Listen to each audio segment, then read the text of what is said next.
Louvado seja Deus. Marcos capítulo 6, agora o texto, a porção da vez é o versículo 14 até o 29.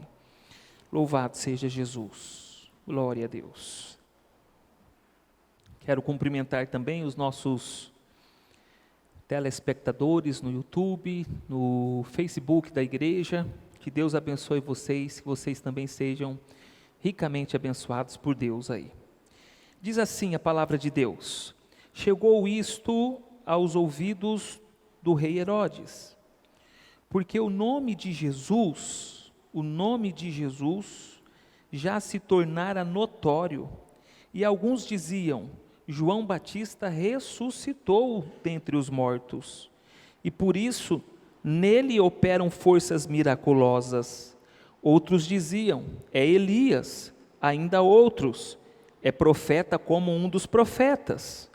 Herodes, porém, ouvindo isto, disse: é João, a quem eu mandei decapitar, que ressurgiu.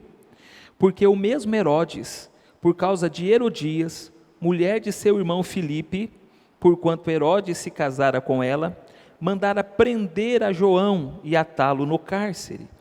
Pois João lhe dizia: não te é lícito possuir a mulher de teu irmão. E Herodias o odiava, querendo matá-lo, e não podia. Porque Herodes temia a João, sabendo que era homem justo e santo, e o tinha em segurança.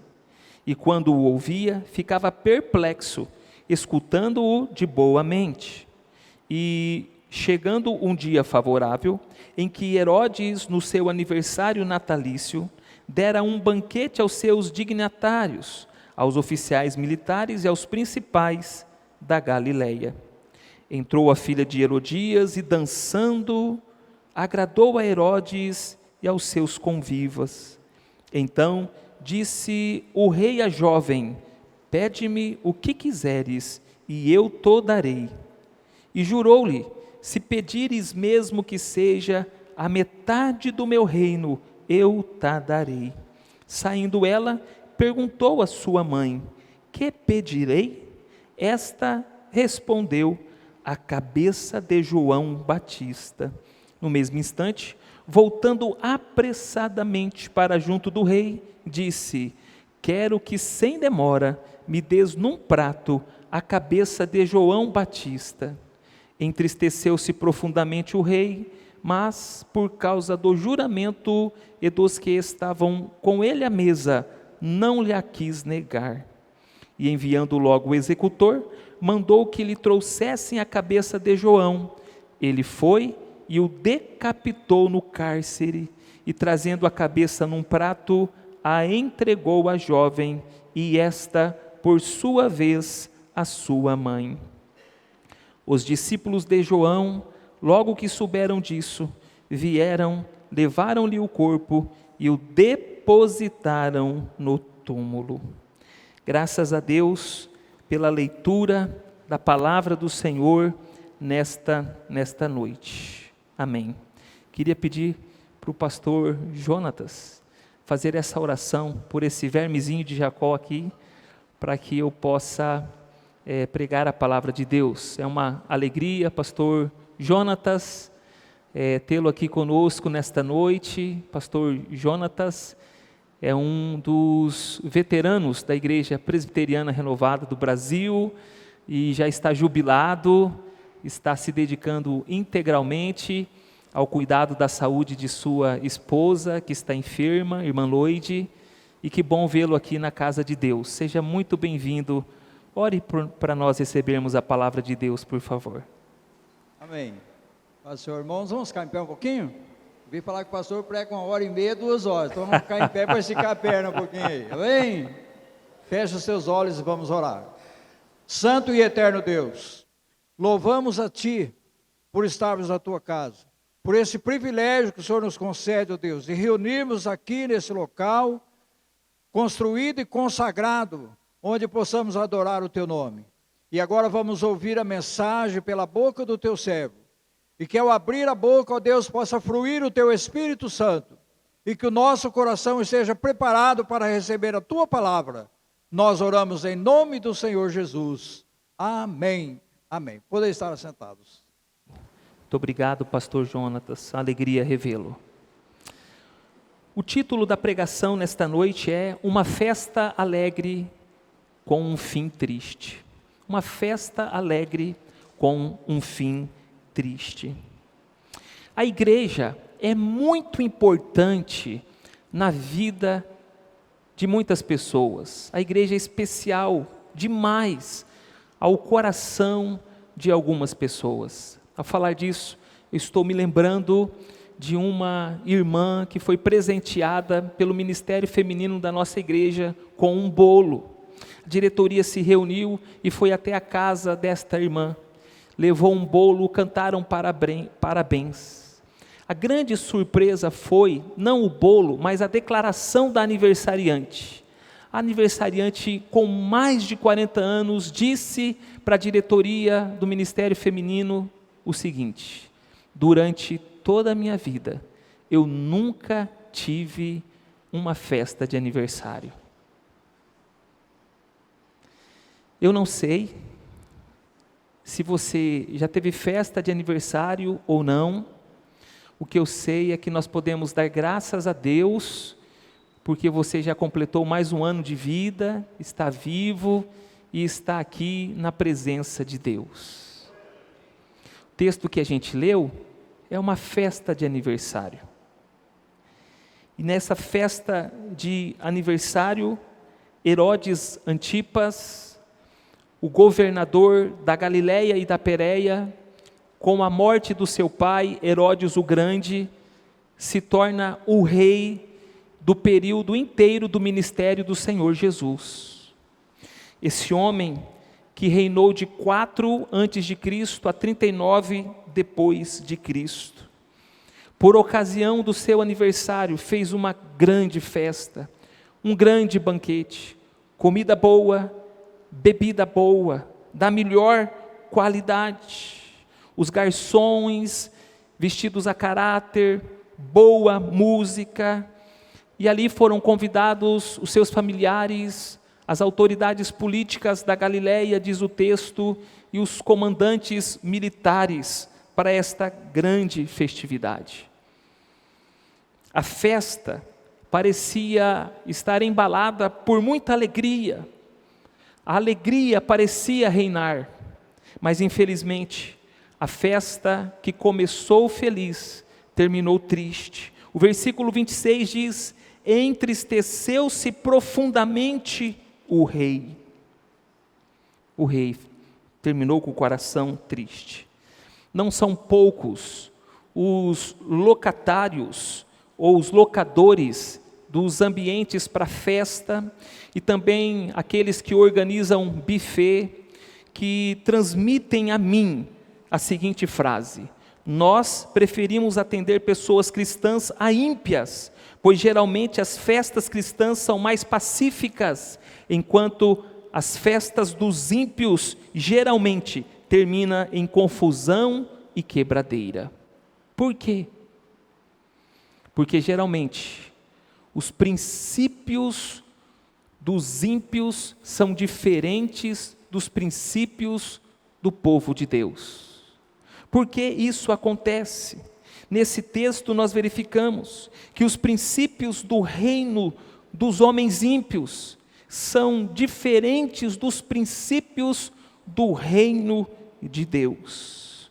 Eu quero repartir com você nesta noite esta mensagem central. E para isso, eu quero que você olhe comigo para o texto que nós lemos nesta noite, para a gente perceber a diferença entre esses dois reinos, o reino dos homens ímpios e o reino de Deus. Em primeiro lugar, a primeira diferença que o evangelista mostra para nós no reino dos homens ímpios, a primeira prova que a gente encontra dessa diferença é o adultério. O reino dos homens ímpios é um reino injusto e um reino imoral, injusto e imoral. O versículo 17 nos afirma que Herodes Antipas casou-se com Herodias. O problema é que Herodias era esposa do seu irmão, Filipe, um outro Herodes. Por isso, no versículo 18, aparece parte da pregação de João Batista. E a pregação dele, uma parte, um recorte que o evangelista fez, dizia: não te é lícito possuir a mulher do teu irmão. O que João Batista tem em mente? João Batista tem em mente a lei de Deus. Lá em Levítico capítulo 18, verso 16, também Levítico 20, 21, e sem dúvidas o 7º mandamento do decálogo, em Êxodo capítulo 20, versículo 14, diz: não adulterarás. O mesmo princípio será repetido, tratado com uma largura maior, pelo Evangelho de Marcos no capítulo 10, mas eu quero adiantar o que Jesus pensa a esse respeito. Marcos capítulo 10, versos 11 e 12 diz: Jesus: quem repudiar sua mulher e casar com outra, comete adultério contra aquela. E se ela repudiar seu marido e casar com outro, comete também adultério. Segundo a Bíblia, irmãos, o casamento é uma aliança entre o casal e entre Deus, entre um homem e uma mulher que se tornam uma só carne, e eles fazem uma aliança com Deus. Um relacionamento extraconjugal, portanto, é adultério. E o adultério produz muitas feridas, algumas delas irreparáveis para o casamento e para a família. Igreja do Senhor, uma boa família é precedida por um bom casamento. É essa base de Deus. O casamento e a família são aos olhos de Deus sagrados. Por isso, Hebreus, capítulo de número 13, versículo 14 diz: digno de honra entre todos seja o matrimônio, bem como o leito sem mácula, porque Deus julgará os impuros e os adúlteros. Que Deus possa abençoar os nossos casamentos, que Deus possa abençoar as nossas famílias, e se houver um adultério, que haja perdão, arrependimento e restauração com a graça e o poder de Deus. Uma outra prova que a gente encontra aqui no Evangelho de Marcos, prova de um reino ímpio, injusto e imoral, é a injustiça jurídica. Quando a gente olha para o versículo 17, temos o fato de Herodes mandar prender e atar João Batista no cárcere.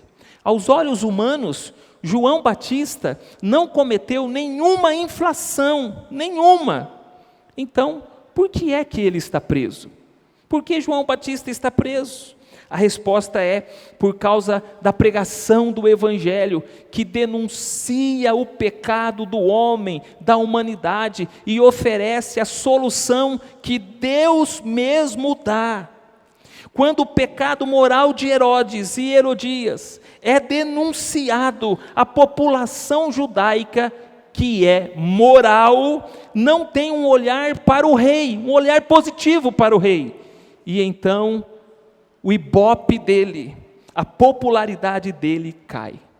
Comentarista bíblico Grant Osborne diz: não há dúvida, portanto, que o novo casamento era imoral, e a repreensão por João Batista, que havia se tornado um escândalo nacional.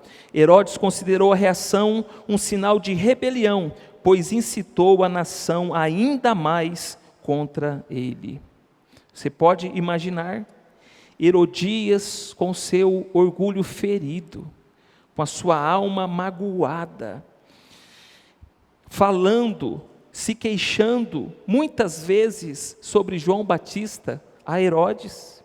O verso 19 diz que o coração dessa mulher tinha um ódio tremendo. No verso 19 nós percebemos que o desejo dela era matar João Batista, mas o verso diz também que até aquele momento ela não podia. Quando as pessoas, elas têm alguma reserva com a gente, quando elas têm alguma ferida em relação a uma outra pessoa, e não conseguem matar esta pessoa, elas então começam a denegrir a imagem desta pessoa, falar mal desta pessoa, procura semear contendas para tirar a paz do alvo que ela tem diante de si. Você pode visualizar Herodes ou Herodias dizendo para Herodes: Herodes, esse João Batista, ele é um influencer, ele quer dar um golpe no seu governo. Esse homem não está de brincadeira não. Você não está percebendo que ele está levantando pessoas para dar um golpe na sua democracia? Você já conheceu alguma mulher birrenta? Mulher birrenta só sossega depois que ela consegue o seu objetivo.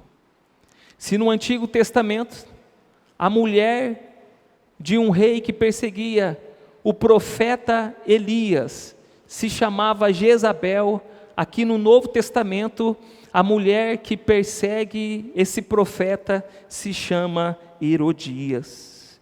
Diante disso, diante desse borbulinho todo, a gente percebe que sem o aval da lei, no atributo das suas funções, cometendo abuso de autoridade, o ímpio rei Herodes usa o recurso do cala-boca para colocar João na prisão e atá-lo naquele lugar. João era um homem justo e santo, diz o versículo 17 que nós lemos nesta noite. Ele não cometeu nenhuma infração, mas no reino ímpio, no reino injusto e no reino imoral, é assim que as coisas funcionam. Querida igreja do Senhor, irmãos e irmãs, diletos ouvintes da palavra de Deus, que Deus tenha misericórdia da igreja dele aqui no Brasil, que a nossa liberdade de expressar as verdades da palavra de Deus não sejam tolhidas, que Deus tenha misericórdia da nossa nação, e que o Senhor nos dê essa liberdade de expressão por muitos e muitos e muitos anos ainda, para nós termos liberdade de expressar a palavra de Deus, pois ameaçada ela já está. A gente continua olhando para o texto, e a gente vai percebendo mais provas de impiedade, injustiça e imoralidade. Nós vamos percebendo, olhando para o texto, que a próxima imoralidade é a sensualidade. De acordo com o dicionário online informal, sensualidade são modos, são gestos, são comportamentos que visa exprimir um sentimento para a intenção de despertar o desejo sexual no outro. É chamar a atenção para si de modo atraente. É o poder da atração, é atrair alguém para si. Resumindo, sensualidade é o uso inadequado do corpo para impulsionar o desejo sexual no outro. Muito bem. A festa ia bem, corria num ritmo alegre, muito alegre. As pessoas comiam, bebiam, conversavam, umas num tom mais alto, outras num tom mais baixo. De repente, diz o versículo de número 22, lá vem ela. Entrou a filha de Herodias, dançando, e agradou a Herodes e aos seus convivas. Que tipo de dança era aquela? A dança do ventre? A dança da boquinha na garrafa? Eu não sei. Não sei que tipo de dança era aquela, mas todos os comentaristas bíblicos, todos os estudiosos dizem aquela dança era uma dança sensual. Os homens da festa nem piscavam, em suas lascívias estavam atraídos a cada movimento do corpo daquela jovem. Diz o versículo 17, ela agradou Herodes e aos seus convivas. Que tipo de mãe era Herodias? Era o tipo de mãe que, consumida pelo ódio, consumida pelo desejo de vingança, usa o corpo da filha como moeda de troca pela cabeça de João Batista. Como sabemos disso? Ao estudar o contexto cultural, contexto histórico, diz o estudioso Dewey, do Evangelho de Marcos, o seguinte: não era costume permitir que um membro da família real, dançasse diante de estranhos, como a filha de Herodias estava dançando. Mas a dança sensual da filha de Herodias ilustra muito bem o estilo imoral da família herodiana, consumida pelo ódio, pelo desejo de vingança de Herodias, que sacrifica a honra da própria filha. Uma sociedade imoral é terrível, meus irmãos. Uma sociedade imoral coloca no calendário dela alguns dias para o carnaval. Uma sociedade imoral, os filhos, as crianças e até os pais crescem vendo as mulheres seminuas dançando no Domingão do Faustão. Uma sociedade imoral, uma sociedade nessa situação, é uma sociedade em que torna o seu domingo assistindo o Domingo Legal para fazer o Domingo Legal, vendo as mulheres e os homens seminus ali na banheira do Gugu.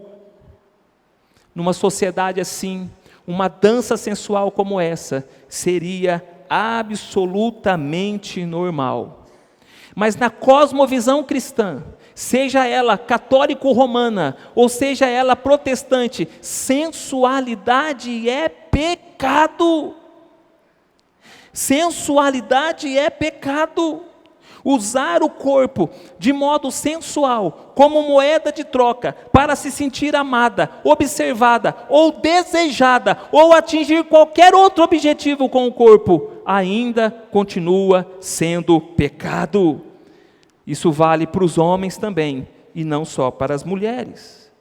Esta semana, eu estava assistindo o jornalista Alexandre Garcia, tem um canal no YouTube, e por ocasião do dia 8, Dia Internacional da Mulher, ele fez uma crítica, ele disse, abre aspas, hoje eu estava pensando na hipocrisia que eu estou vendo na mídia em geral, que passa o ano inteiro vulgarizando a mulher, usando a mulher como objeto, usando a mulher como ferramenta de vendas e audiência, manipulando a mulher, e hoje, no dia 8, faz uma homenagem à mulher, como se fosse para compensar toda a desvalorização que promove contra a mulher.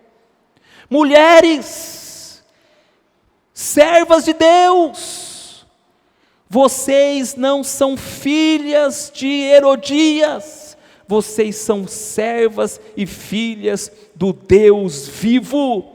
Vocês não são objetos, vocês são mulheres amadas por Deus em Cristo Jesus. Que os nossos corpos, irmãos e irmãs, não sejam instrumentos da sensualidade dentro do nosso ambiente de culto e nem em qualquer outra área da sociedade. Que possamos usar o nosso corpo para a glória de Deus, porque o nosso corpo é templo do Espírito Santo. Vamos lembrar disso? Abre 1 de Coríntios, por favor, abre a sua Bíblia. Primeira carta de Paulo aos Coríntios, capítulo 6, verso 19. Vamos abrir um pouquinho.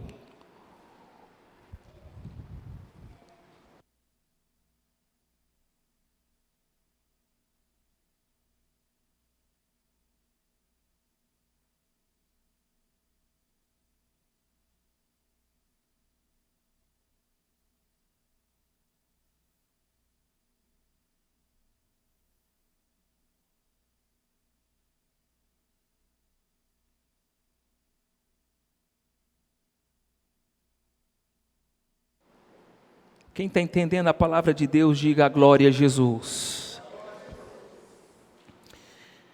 Primeira carta de Paulo aos Coríntios 6, 19 e 20 diz assim, quem achou diga amém, quem não achou diga espera, vou esperar então, acha aí que é importante você achar. 1 Coríntios, capítulo 6, verso 19 ao 20. Diz assim: acaso não sabeis que o vosso corpo, diga o meu corpo. Ah, tá fraco demais, vai. Diga o meu corpo. É santuário, é templo do Espírito Santo. Acaso não sabeis que o vosso corpo é santuário do Espírito Santo, que está em vós, o qual tendes da parte de Deus, e que não sois de vós mesmos, porque fostes comprados por preço? Agora, pois, glorificai a Deus no vosso corpo. Diga, o meu corpo está fraco, o meu corpo é para a glória de Deus. Vamos para Romanos capítulo 6, verso 12 e 13, vai para a sua Bíblia lá, é importante você ler esses versículos, depois você pega aquela caneta marca-texto de amarelo ou de rosa, que cor mais que tem? Amarelo, rosa, grifa lá, tá bom? Você tem que memorizar esses textos. Romanos capítulo 6, versos 12 e 13, glória a Deus. Quem dá glória a Deus? Quem dá glória a Jesus? Quem é renovado, diga amém. Ó, povo renovado. Romanos capítulo 6, versos 12 e 13 diz assim: não reine, portanto, o pecado em vosso, não reine, portanto, o pecado em vosso, seu corpo mortal, de maneira que obedeçais às suas paixões, nem ofereçais cada um os membros do seu corpo ao pecado, como instrumento de iniquidade, mas oferecei-vos a Deus como ressurretos dentre os mortos, e os vossos membros a Deus como instrumentos de justiça. Diga, o meu corpo é um instrumento de justiça. Romanos capítulo 12, verso 1, vai mais um pouquinho para frente, olha o que esse texto vai destacar, Romanos capítulo 12, versos 1 a seguir, 1 e 2, glória a Jesus, glória a Deus, glória ao Espírito Santo, achou amém? Amém ou não amém? Rogo-vos, pois, irmãos, pelas misericórdias de Deus, que apresenteis o vosso corpo por sacrifício vivo, santo e agradável a Deus, que é o vosso culto racional, e não vos conformeis com este século. O século quer que você anda seminua, irmã, o século quer que você anda com roupa apertadinha, irmão, não se conforma com o século não, o século quer que você anda mostrando o corpo, não vai por esse caminho não vos conformeis com este século, o século quer que você mostra o seu corpo com uma roupa por cima, mas olhando parece que você está nua, não vai por esse caminho não, irmã e irmão, não vos conformeis com este século, mas transformai-vos pela renovação da vossa mente, para que experimenteis qual seja a boa, agradável e perfeita vontade de Deus. Deus nos capacite a sondar os nossos corações e encontrar a motivação correta dentro do nosso coração para nos vestirmos, para falarmos, para fazermos qualquer coisa, porque o nosso corpo também existe para a glória de Deus, para a glória de Deus, aleluia. Volte comigo para o Evangelho de Marcos. Você vai olhar para o Evangelho de Marcos e você vai encontrar mais injustiça, mais imoralidade, porque isso faz parte do reino dos homens ímpios. Após aquela dança sensual, agora Herodes age como um insensato, um rei insensato. Ele diz no final do versículo 22 e versículo 24, pede-me o que quiseres e eu te darei. Ele está falando para a filha de Herodias. O verso 24, e jurou-lhe, se pedires mesmo que seja metade do meu reino, eu te darei. Olha, irmãos, a falta de juízo de Herodes. Onde está a falta de juízo dele aqui? Primeiro, esse território onde ele governa, a Judéia e a Pérea, Ele está ali como um governante provisório. Esse território pertence ao Império Romano. Então ele não pode prometer o que ele não pode dar. Mas ele está fazendo isso. Porque gente orgulhosa é assim. Gente orgulhosa quer se aparecer. Gente orgulhosa quer mostrar que tem poder. Gente orgulhosa quer mostrar que pode mais do que as outras pessoas. Em outras palavras, o rei Herodes está ocupando um cargo de confiança, e a qualquer momento ele pode perder esta função, este ofício. Há muitos erros num governo insensato. Eles são parecidos com o giroflex, que mesmo à distância você consegue enxergar os erros gritantes de um governo insensato. Por isso, sem demora, a filha de Herodias corre no ouvido da mamãe e cochicha no ouvido dela: mamãe, mamãe, o que eu vou pedir, mamãe, para Herodes? E a mamãe cochicha também no ouvido da filha e diz: você vai pedir a cabeça de João Batista num prato. Os curiosos naquele momento queriam saber o que ela ia pedir. Os músicos pararam de tocar a música, o tom das conversas baixaram, outras pessoas ficaram sem conversar, todo mundo olhando para aquela jovem. Diz alguns estudiosos que ela tinha 14 anos. Todo mundo olhando, silêncio. De repente, a voz daquela jovem rompe o silêncio e ela fala em alto e bom som: eu quero a cabeça de João Batista num prato. Com todo respeito à minha querida esposa, linda esposa, esse momento da história me lembra da linda rainha Esther. Uma mulher também que tinha uma beleza, segundo a palavra de Deus, admirável. A diferença é que a rainha Esther, ela usa a beleza dela para a glória de Deus, de tal modo que ela livra o povo de Deus da morte. Você conhece a história. Mas Herodias, ela usa a filha para decapitar, matar a vida de um homem que era justo e santo, conforme diz a palavra de Deus. A Bíblia fala muito, irmãos, sobre o insensato. Eu queria destacar para vocês, por exemplo, Eclesiastes capítulo 10, versos 12 a 14, que diz assim: nas palavras do sábio há favor, mas ao tolo ou insensato os seus lábios devoram. As primeiras palavras da boca do tolo são estultícia, e as últimas loucura perversa. O estulto multiplica as palavras, ainda que o homem não sabe o que sucederá e quem lhe manifestará o que será depois dele. Herodes, agir sem refletir não acaba bem. Herodes, lembre-se que é mais sábio, o homem sábio, ele não fala aquilo que ele pensa, mas ele pensa naquilo que ele fala. Homens deste lugar, guarda isso no seu coração. O homem sábio não é aquele que fala o que quer, o que deseja, aquilo que vem à cabeça, mas é aquele que pensa no que vai falar, é aquele que pensa antes de falar. Rei Herodes, a vossa excelência esqueceu que as autoridades políticas, que as autoridades,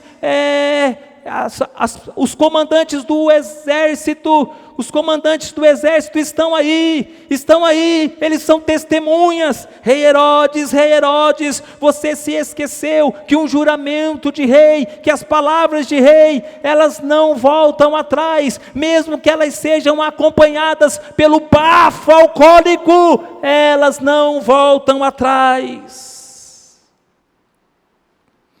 A próxima cena é descrita nos versos 27 e 28, onde o soldado executor vai e volta rapidinho com a cabeça de João Batista num prato ou numa bandeja. A festa natalícia, que estava tão alegre, ela termina triste. O versículo de número 26, meus irmãos, diz: entristeceu-se profundamente o rei. Esses são alguns princípios de um reino ímpio, de um reino humano que não glorifica a Deus. Esses princípios resultam em adultério, em ódio, em vingança, em insensatez e em assassinato. Graças a Deus, irmãos, pela palavra do Senhor, que mostra para nós que a história não acaba aí. Graças a Deus pelo Evangelho, que nos mostra que não existe só um reino que é governado pelos ímpios. Existe um outro reino, o reino de Deus, amém? Existe o reino de Deus. E agora, Marcos vai mostrar a característica do reino de Deus, que em segundo lugar é um reino transformador, é um reino moral e é um reino justo. Olha comigo o versículo 14. O versículo 14 diz: chegou isto aos ouvidos do rei Herodes, porque o nome de Jesus já se tornara notório, e alguns diziam: João Batista ressuscitou dentre os mortos, e por isso nele operam forças miraculosas. O que chegou aos ouvidos de Herodes? Que o nome de Jesus se tornara notório. Por que o nome de Jesus é notório? Porque existe uma força, um poder miraculoso atuando na sociedade, diz o final do versículo de número 14. Agora, concentre-se por favor, porque o nome de Jesus era notório. Naturalmente, até aquele exato momento, o que aconteceu? Jesus havia feito muitos milagres, expulsado muitos demônios. O Senhor Jesus estava fazendo sinais, prodígios e maravilhas naquela sociedade. Mas agora Marcos coloca para nós algo novo, algo inédito na história. O que é isso? Que Marcos coloca de novo na história? 12 homens que vão de 2 em 2. E esses homens, eles repetem os atos ministeriais do Senhor Jesus. Esses homens, diz o versículo 7 e 13, que nós explicamos semana passada, eles saem para esta missão, e o texto diz que eles então pregam e ensinam o evangelho do reino de Deus. Eles chamam as pessoas ao arrependimento, eles expulsam muitos demônios, eles ungem as pessoas com óleo, tudo isso revestidos e capacitados com a autoridade de Jesus, em nome de Jesus Cristo. Está acontecendo uma operação miraculosa naquela sociedade. Isso é percebido por todos. Uma revolução está acontecendo aonde Jesus e os discípulos dele estão passando. É o reinado de Deus transformando pessoas, é o reinado de Deus libertando os oprimidos, libertando as pessoas dos demônios, é o reinado de Deus transformando pessoas por meio do arrependimento e do relacionamento com o Senhor Jesus. São as pessoas imorais, as pessoas injustas, abandonando as suas vidas para se tornarem cidadãs do reino de Deus, tudo isso por causa do nome poderoso, precioso, glorioso, majestoso de Jesus Cristo. Por isso, o nome dele é notório, aleluia. Essa igreja nós adoramos o nome do Senhor Jesus, aleluia. É o nome dele que é mais importante, é o nome dele que tem que ser notório. Irmãos, irmãs, porque Jesus reúne os discípulos dele neste lugar? Porque Jesus traz um ajuntamento de pessoas dele neste lugar. Porque o Senhor membra ou congrega pessoas aqui neste lugar. A resposta é para sermos participantes da missão de Deus no mundo.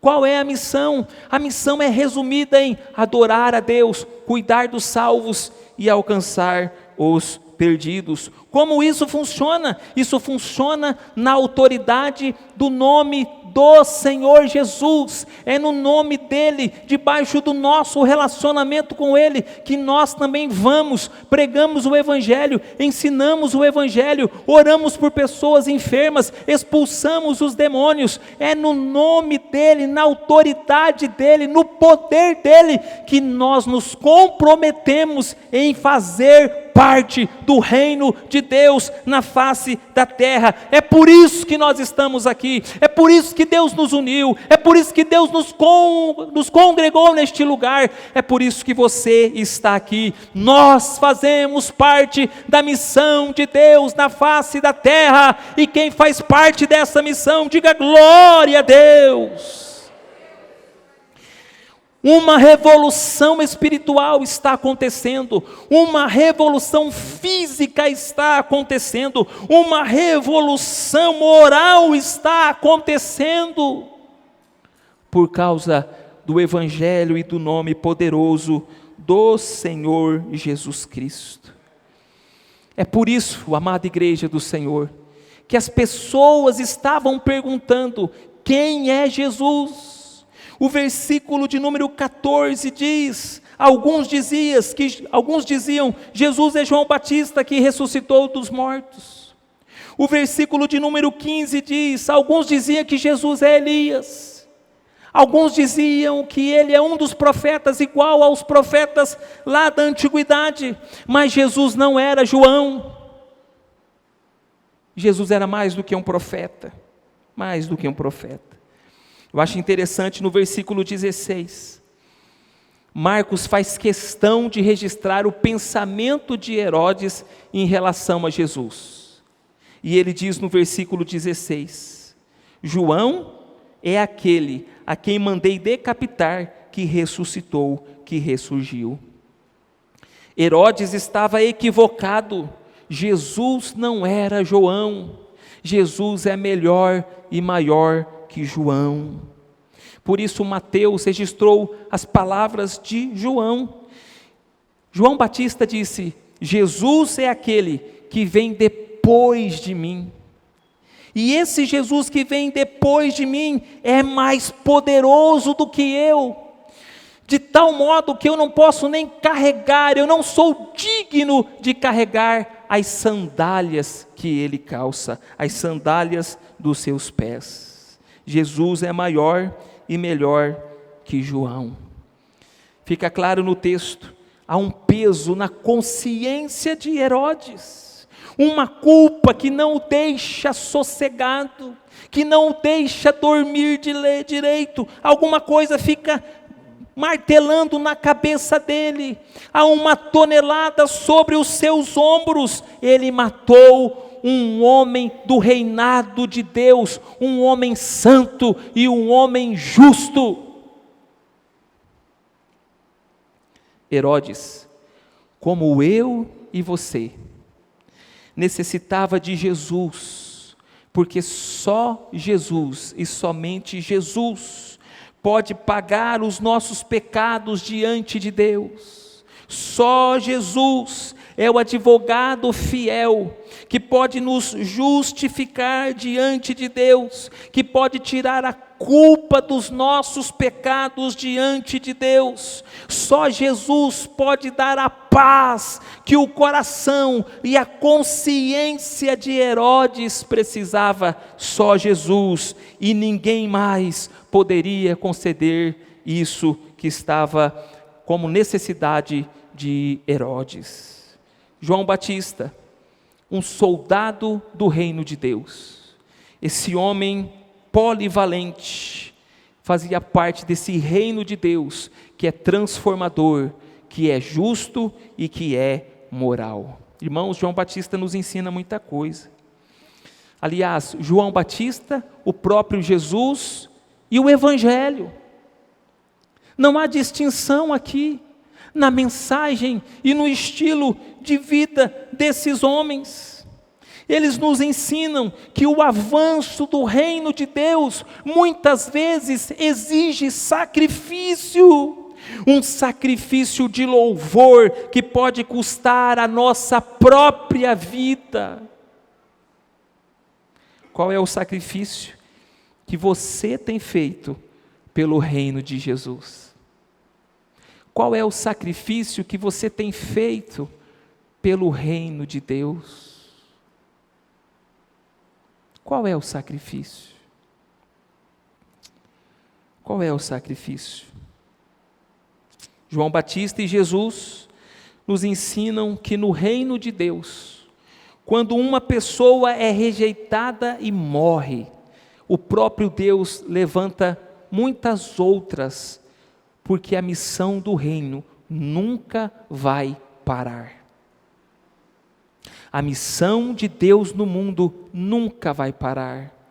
Eis a razão porque no registro do Evangelho de Marcos, ele tem o capricho de colocar no mesmo capítulo a morte de João Batista, mas também colocar Jesus levantando 12 apóstolos.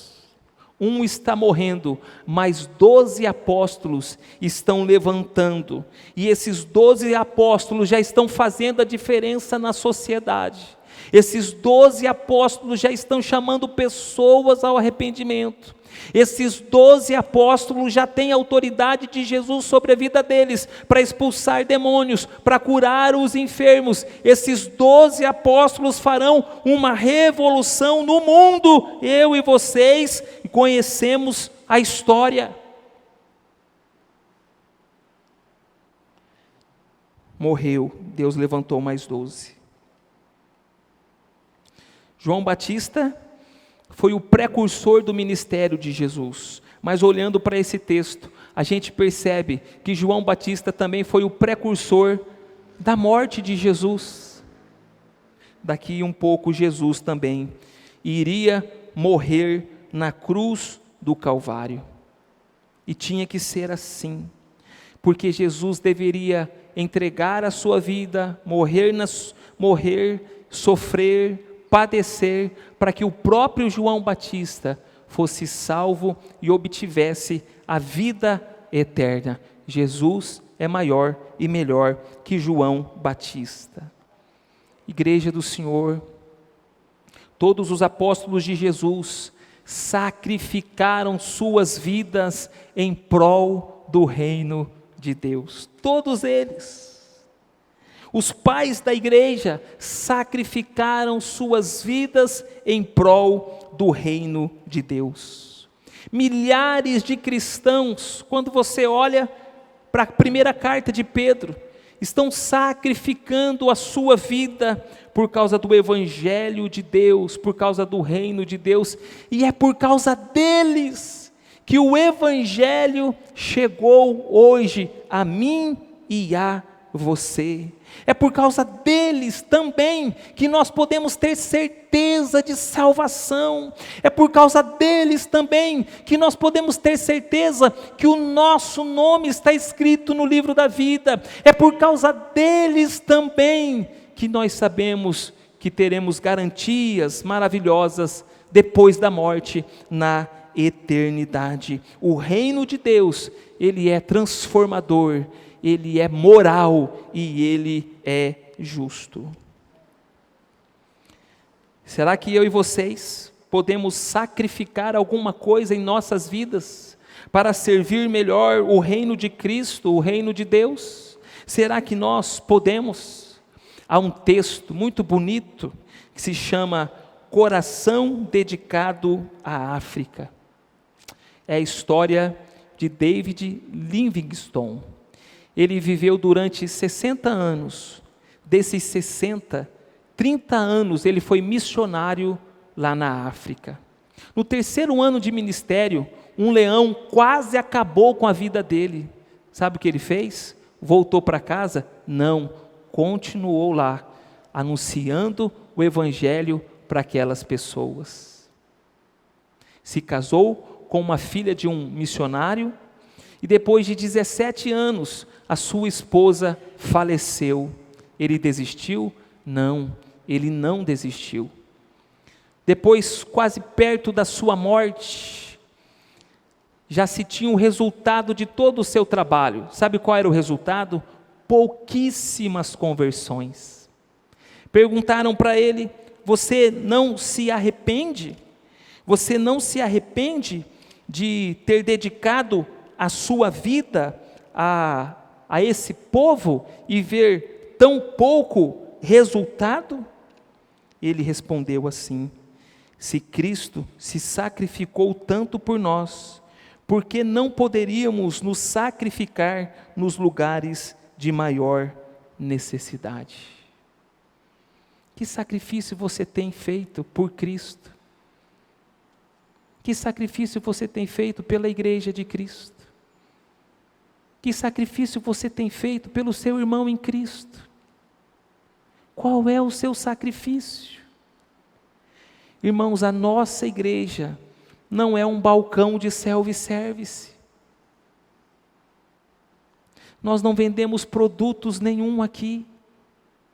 A nossa igreja está aqui porque essa igreja faz parte da missão de Deus na face da terra. E a missão de Deus na face da terra pode ser facilmente resumida: nós existimos para adorar a Deus, cuidar dos salvos e alcançar os perdidos. O verso 29 termina o nosso texto. Como o texto termina? Diz assim: os discípulos de João, logo que souberam disso, disse o quê? Que ele tinha perdido a cabeça. Perdido a cabeça não porque ficou louco, perdido a cabeça porque cortaram mesmo o pescoço dele. Logo que os discípulos souberam disso, vieram, levaram-lhe o corpo e o depositaram no túmulo. Quem ganhou? Herodias e Herodes ou João Batista? Bem, eu não sei nada sobre os descendentes de Herodes depois do século I, mas eu sei que os discípulos de João Batista continuaram ativos, anunciando o reino de Deus. Atos 18, 25 e Atos capítulo 19, versos 1 a 7, mostra isso para nós. E até hoje, lá no Irã e no Iraque, tem os mandeus, até hoje, que se identificam como os discípulos de João Batista. Quem ganhou? Herodias, Herodes ou João Batista? Bem, a festa de Herodes começou alegre e terminou triste. E a vida de João Batista também terminou triste. Mas a vida de João Batista será eternamente alegre na presença de Deus Pai, de Deus Filho e de Deus Espírito Santo. Até onde nos consta, nós sabemos que Herodes não entregou a sua vida para Jesus. Irmãos, tem uma festa preparada no céu para João Batista e para todos os crentes que fazem parte do reino de Deus. Queria que você, rapidamente, abrisse a sua Bíblia no último livro da Bíblia, Apocalipse capítulo 19, versos 1 ao 9, vai falar desta festa. E eu queria que você prestasse atenção, porque nessa festa, nesse texto, a gente vai percebendo o tom de alegria.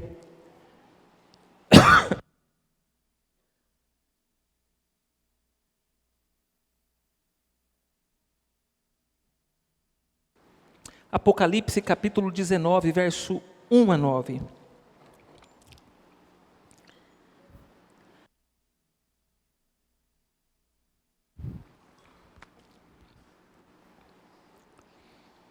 Quem achou, diga amém. Depois destas coisas, ouvi no céu uma grande voz de numerosa multidão dizendo: Aleluia! A salvação e a glória e o poder são do nosso, porquanto verdadeiros e justos são os seus juízos, pois julgou a grande meretriz que corrompia a terra com sua prostituição, e das mãos dela vingou o sangue dos seus servos. O sangue de João Batista, irmãos, será vingado.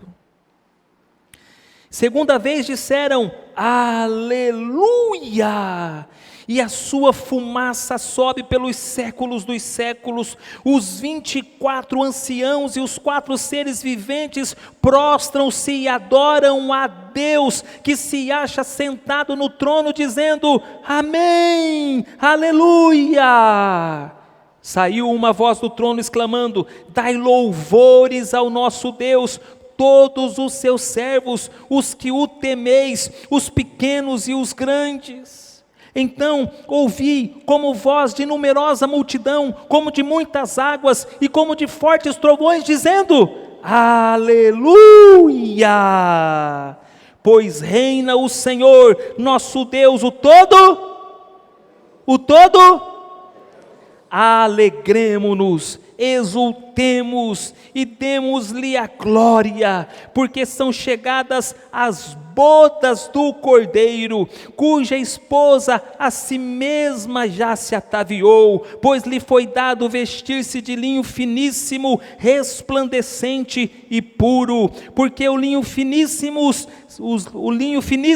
são os atos de justiça dos santos. Então me falou o anjo, escreve, bem-aventurados aqueles que são chamados à ceia das bodas do Cordeiro, e acrescentou, são estas as verdadeiras palavras de Deus, aleluia.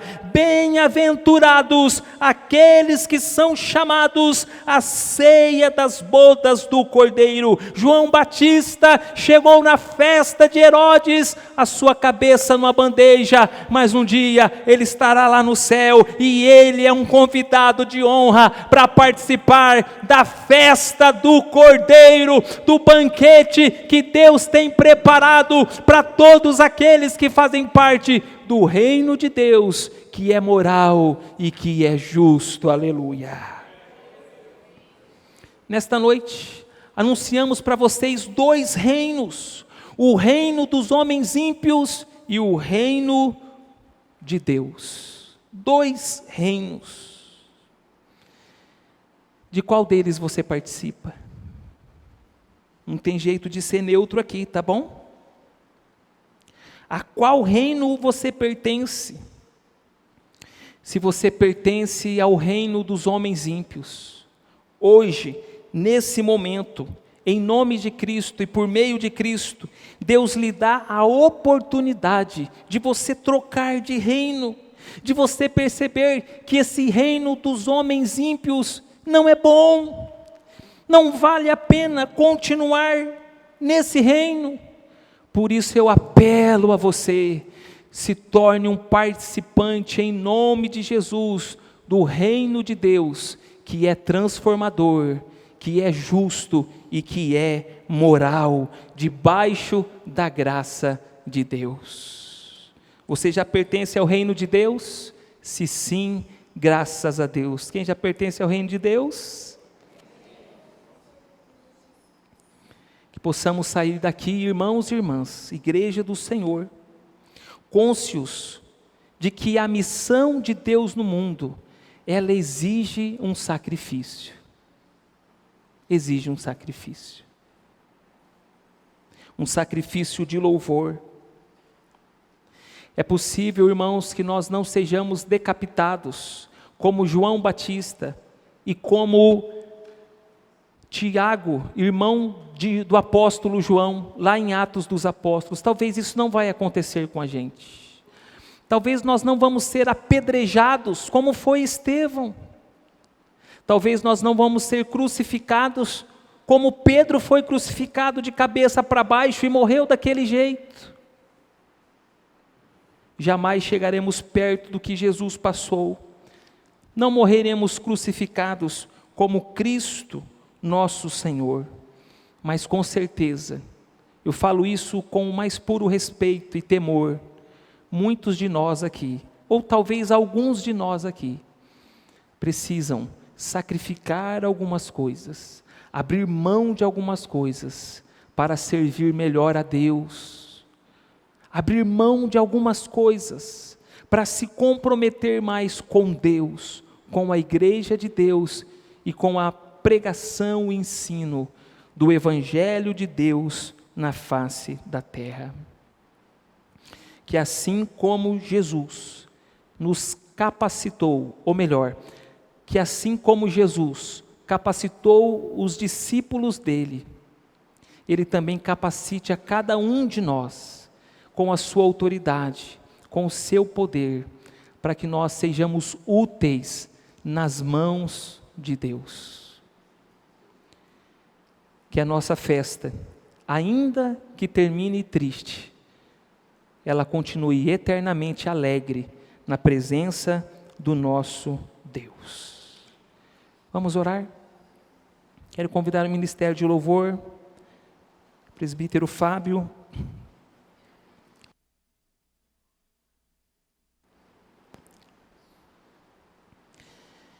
Senhor Jesus, muito obrigado porque um dia o Senhor nos tirou do reino dos homens ímpios, esse reino injusto, imoral, esse reino que só traz prejuízos ao longo do tempo. Agora, Senhor, pertencemos ao Teu reino, e eu peço a Ti, Senhor, que o Senhor nos ajude a sermos instrumentos de justiça nas Tuas mãos, instrumentos de amor, instrumentos de misericórdia, instrumentos de redenção.